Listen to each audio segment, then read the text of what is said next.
चीनी जैसी मीठी मीठी गोलियां भला क्या किसी बीमारी को सही करेंगी, लेकिन ये एक ट्रीटमेंट है और ऐसा संभव हो पाया है कि चीनी जैसी मीठी मीठी गोलियां बहुत बड़ी बड़ी बीमारियों को ठीक करने में सक्षम रही हैं।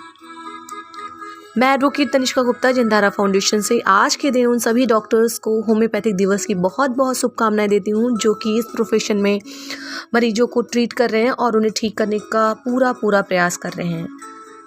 तो आज के दिन हम बात करेंगे विश्व होम्योपैथिक दिवस, जो कि संभव हो पाया है होम्योपैथिक के संस्थापक doctor Christian Friedrich Samuel Hahnemann, जिनको हनीमैन के नाम से अमूमन लोग जानते हैं। आज के दिन यानी 10 अप्रैल को उनका जन्म दिवस होता है। इस अवसर पर विश्व होम्योपैथिक दिवस आयोजित किया जाता है।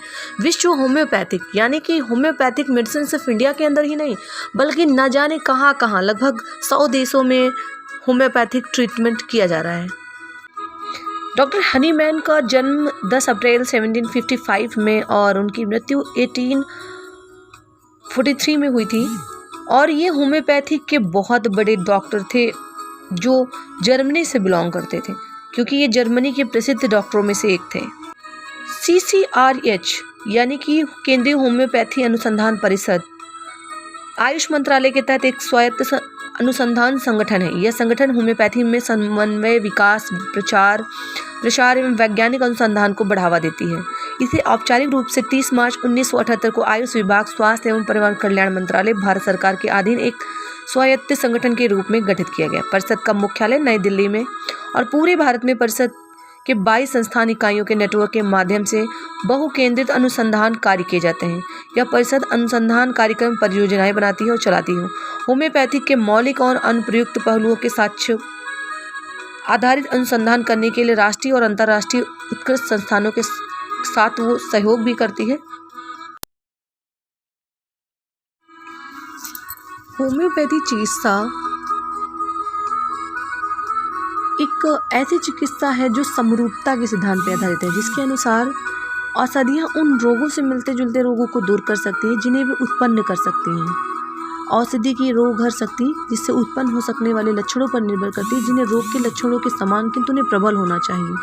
अतः रोग अत्यंत निश्चयपूर्वक जड़ से अविलंब और सदा के लिए नष्ट और समाप्त उसी औषधि से हो सकता है जो मानव शरीर में रोग के लक्षण से प्रबल और लक्षणों से अत्यंत मिलते जुलते सभी लक्षण उत्पन्न कर सके।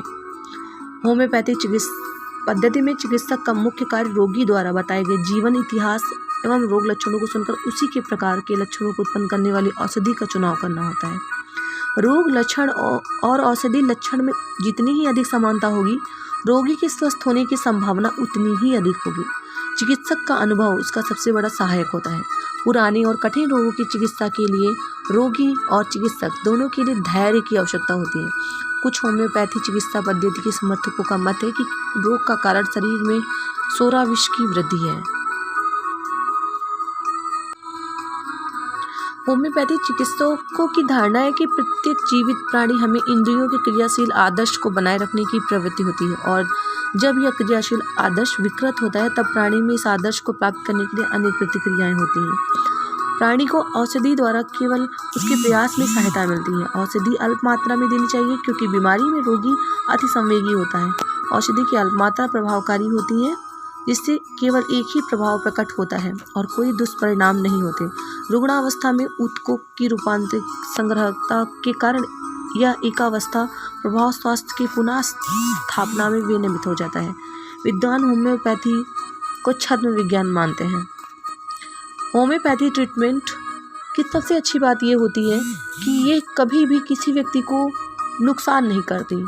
यदि किसी भी बीमारी का इलाज सफल तरीके से नहीं होता तो ये किसी भी तरीके से व्यक्ति को नुकसान नहीं करती है। होम्योपैथिक इलाज का सबसे महत्वपूर्ण जो बात होती है वो यही होती है। तो इसलिए होम्योपैथिक को बहुत सारे लोग अब तक लंबे समय तक बहुत सारे ऐसे लोग हैं जिन्होंने एलोपैथ की तरफ इलाज कराने के लिए सोचा भी नहीं है और वो होम्योपैथिक ट्रीटमेंट से, आयुर्वेदिक ट्रीटमेंट से ठीक हो जाते हैं। तो होम्योपैथिक ट्रीटमेंट एक ऐसा ट्रीटमेंट है जो यदि बीमारी या लक्षण को पूरी तरीके से अगर डॉक्टर पकड़ लेता है तो फिर उस मरीज का इलाज करने में उसे बहुत सहायता मिलती है। और निश्चित रूप से वो मरीज़ होम्योपैथिक ट्रीटमेंट से ठीक भी हो जाता है। तो उम्मीद करते हैं आज के दिन आपको होम्योपैथिक दिवस के दिन ये जानकारी ज़रूर पसंद आई होगी, और अगर पसंद आई है तो बहुत ज़्यादा लोगों को शेयर करें, क्योंकि ये ट्रीटमेंट अपने आप में एक सेफ़ ट्रीटमेंट है।